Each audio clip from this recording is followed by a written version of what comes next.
Hallelujah, Hallelujah, Hallelujah, Hallelujah.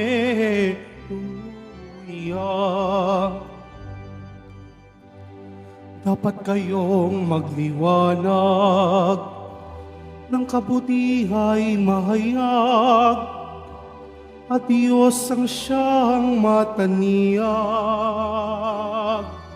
Hallelujah, Hallelujah, Hallelujah, Hallelujah.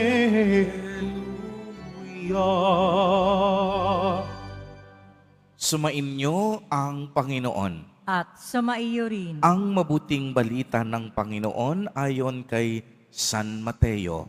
Papuri sa iyo, Panginoon. Noong panahong iyon, sinabi ni Jesus sa kaniyang mga alagad, "Kayo'y asin sa sanlibutan. Kung mawala ng alat ang asin, paano pang mapapanatili ang alat nito? Wala na itong kabuluhan, kaya't itinatapon na lamang at niyayapakan ng mga tao. Kayo'y ilaw ng sanlibutan, hindi maitatago. Ang isang lunsod na nakatayo sa ibabaw ng burol, walang nagsisindi ng ilaw at naglalagay nito sa ilalim ng takalan. Sa halip ay inilalagay ito sa talagang patungan upang matanglangawan ang lahat ng nasa bahay. Gayon din naman, dapat ninyong paliwanagin ang inyong ilaw sa harapan ng mga tao upang makita nila ang inyong mabubuting gawa at luwalhatiin ang inyong amang nasa langit." Ang mabuting balita ng Panginoon. Pinupuri ka namin, Panginoong Hesukristo. Magsiupo muna tayong lahat. Magandang umaga po sa inyong lahat, mga kapatid kay Kristo. Sa lahat po ng ating mga taga-subaybay sa iba't ibang online platforms at sa lahat ng ating mga kadiboto sa iba't ibang panig ng Pilipinas at maging sa buong mundo kung saan tayo ay naaabot ngayon ng ating live streaming. Mapayapang umaga din po sa inyong lahat. Purihin at dakilain natin ang ating Panginoon, ang mahal na poong Jesus Nazareno. Mga kapatid kay Kristo at mga kadiboto, malugod po namin kayong tinatanggap sa Basilica Minor at Pambansang Dambana ni Jesus Nazareno. Pagkatapos po ng mahabang panahon ng mga misteryong Paskwal sa panahon ng Kwaresma, Banal na Triduo at Pasko ng Pagkabuhay, muli tayong bumabalik sa kulay na luntian. Ibig sabihin, ngayon ay nasa panahon tayo ng karaniwang panahon.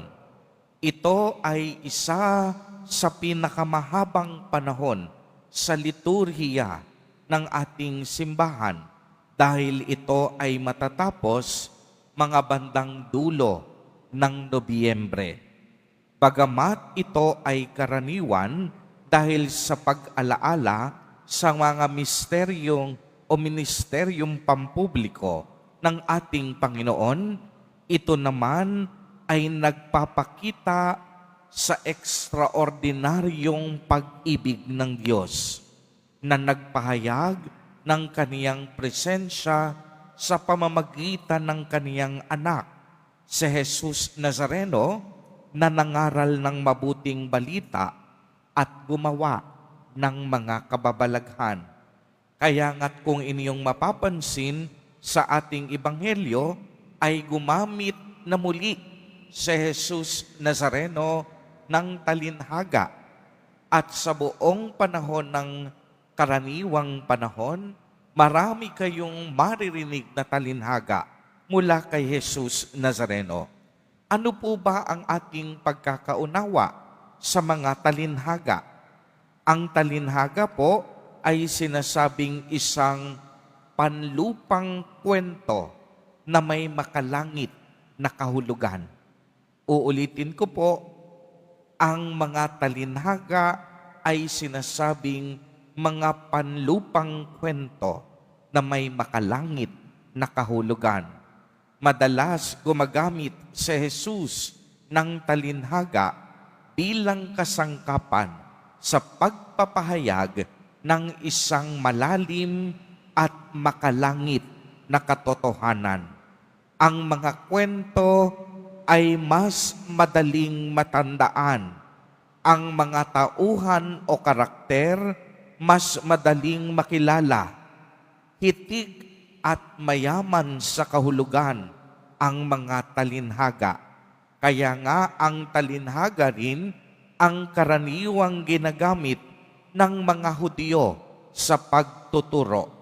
Sa ministeryo ni Jesus Nazareno, gumamit siya ng mga paghahalintulad sa mga pangkaraniwang bagay sa kaniyang pagtuturo, gaya ng tinapay, tupa, at iba pa, na ang kahulugan napakalinaw. May yugto naman ng kaniyang ministeryo na nag-umpisa siyang magturo sa pamamagitan lamang ng talinhaga. Ang katanungan, bakit minabuti ni Jesus Nazareno na magturo sa pamamagitan ng talinhaga sa halip na direktang ituro ang kaniyang mga nalalaman sa tao? Ang halimbawa ay sa ating ebanghelyo sa araw na ito. Si Jesus ay gumamit ng talinhaga tungkol sa asin at ilaw. Ang dalawang imahe ng asin at ilaw ay mahalaga dahil ang asin ay sumisimbolo sa pagbibigay ng lasa sa mga pagkain. Ang ilaw naman ay sumisimbolo sa pagbibigay ng liwanag.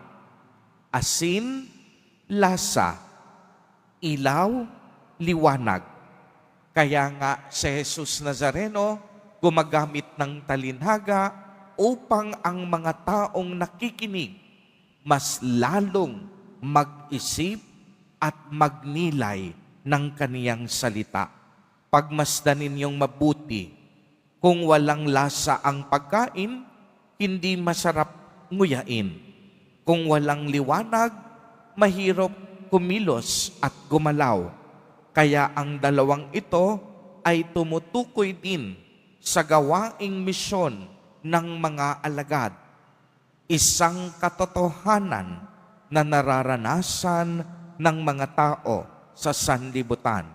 Sa pamamagitan ni Jesus, sila ay tutulong upang bigyang pag-asa at pananampalataya ang sambayanan ng Diyos.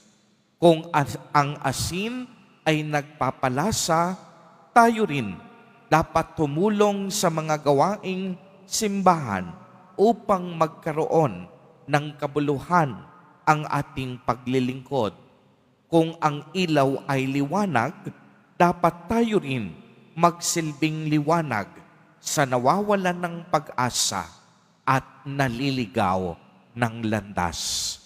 Mga kapatid kay Kristo, sa pagpapatuloy ng banal na Eucharistia, naway maging asin din tayong nagbibigay katuturan at kabuluhan sa buhay ng ating mga kapatid na nawawala ng pag-asa. At gayon din, naway magsilbi tayong liwanag sa mga taong nabubuhay sa kasalanan at kadiliman. Amen. Purihin at dakilain natin ang ating Panginoon, ang mahal na poong Jesus Nazareno.